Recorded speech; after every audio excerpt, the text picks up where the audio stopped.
Sabihin o sambitin mo lamang ang mga lihim ng salitang ito upang gustuhin niya na lagi kanyang makasama sa araw-araw.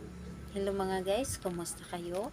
Panibagong araw, panibagong video na naman tayo, and sa araw na ito ay isa na namang video ang aking tuturo sa inyo na simpleng gabay o simpleng pamamaraan na makakatulong sa atin. At bago ang lahat, gusto ko lang mag-disclaimer sa mga taong hindi naniniwala at hindi gusto ang mga kagaya nitong video. Please skip this video and maghanap kayo ng videos na gustong gusto nyo, dahil ang video na ito ay para lamang ito sa mga taong naniniwala and gusto mong try. So ngayon ituturo ko sa inyo paano gawin ang isang ritual or meditation upang ang partner mo ay hindi niya kakayanin na mawala ka sa kanyang tabi or mawala ka sa buhay niya. Gustuhin niya na lagi kanya makikita, gustuhin niya na lagi kanya makakasama kapag ito ay iyong ginawa. Gawin mo ito ng may lubos na paniniwala, gawin mo ito na buo ang inyong tiwala. Gawin ninyo ito na malakas yung energy ninyo. So ito ay sobrang napakabisa and sobrang mabilis maramdaman ni partner or mabilis ang gana nito kapag ito ay iyong ginawa ang ritual na ito. So dito is pwede itong gawin sa parehas ang kasarian. Pwede sa babae to babae and lalaki to lalaki. And syempre higit sa lahat sa ating babae at lalaki na magpartner, pwede ito sa magkasama kayo sa bahay, magka-live-in partner, mag-asawa, or magka-boyfriend, girlfriend, ngunit magkalapit lamang. Hindi nagsasama, ngunit magkalapit or laging nagkikita. And pwede rin ito sa ating mga magka-LDR na kahit kailan ay hindi pa ito nagkikita. So gawin ninyo ito. And ayun po, sa materialis naman ay wala tayong gagamitin na materialis dito dahil isa itong meditation. Sa meditation is pwede itong gawin sa mga meditation is kahit na may pangumontra yung tao na inyong gagawan ay mapagana ninyo ito. At ang meditation kasi is isa ito sa mga napakabisa. Wala siyang gamit, ngunit napakabisa ang isang meditation na kahit sino ay pwedeng tamaan, na kahit sino ang gusto mong gawan ay pwede itong mapagana. Dahil ang meditation isa ito sa lagi kong ginagamit o araw-araw kong ginagamit para sa aking partner. Dahil ang meditation ay kahit nasaan ka, ano pa man ang ginagawa niya, kahit sino ay pwede mong mapagana. Pero wag mo itong gawin sa taong pagtitripan mo lamang. Ang meditation kasi is kahit sino ay talagang matatamaan kung gawin mo talaga ito ng buong puso. Pero wag nyo lang gawin sa inyong pagtitripan lamang. Kailangan na gawin mo ito sa taong inyong totoong mahal. Dapat totoong mahal ninyo ang inyong gagawa nito, na gustong gusto ninyo na hindi niya kakayanin na mawala ka sa buhay niya, yung tipong mas ipaparamdam pa niya na sobrang mahal na mahal ka niya.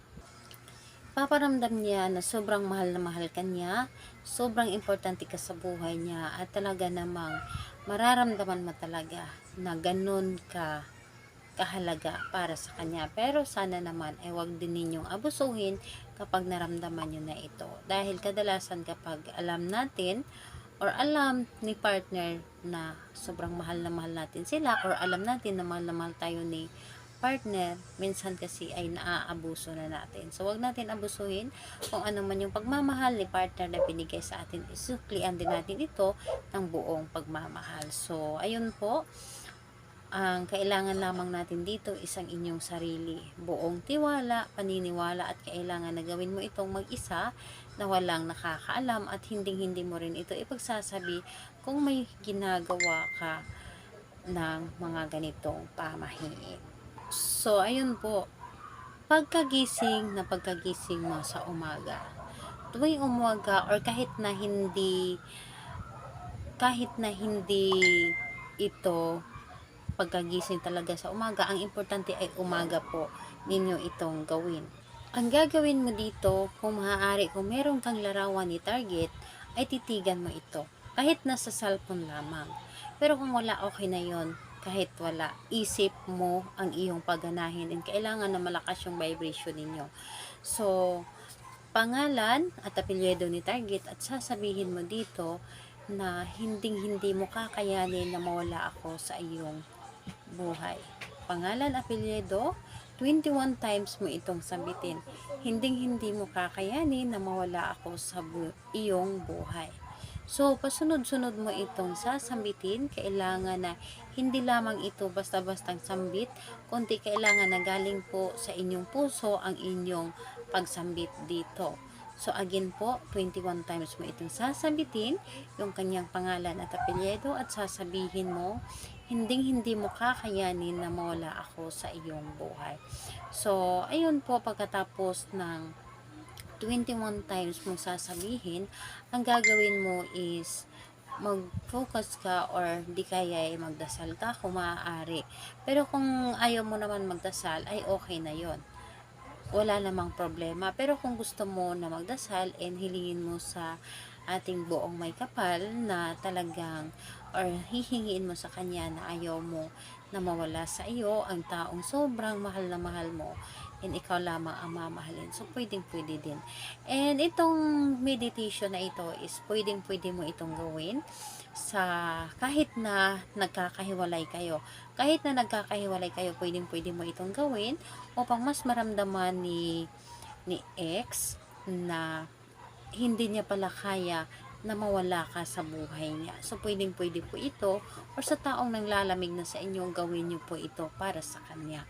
So, at kahit sino ay pwedeng gumawa nito and kailangan na mula sa inyong puso and kailangan na taos puso ang inyong pagganap nito. Kailangan po na galing po talaga sa inyong puso ang inyong mga sinasabi.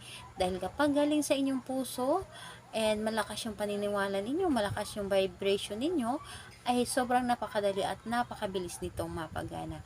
Pwede mo itong gawin every morning and pwede rin na twice a week or 3 times a week mo itong gawin. So, wala pong problema. Pero mas maganda na every morning mo ito, gawin mo itong routine. So, ayun po. Anytime po, any day, pwede mo siyang umpisahan. Kahit ngayong umaga na kaagad-agad ay pwede mo na itong umpisahan. Kahit hindi Tuesday or di kaya Friday. Ang importante po ay malakas yung paniniwala ninyo. Laging tatandaan ang ating mga ginagawang ritual. Wag po natin ito laging mamadaliin ang mabilisang talab. At mas lalong wag natin itong laging isipin na may ginawa tayo. At kung may mga katanungan kayo, mag-comment lamang sa baba upang ma-replyan ko kayo. Bye bye everyone. God bless us all.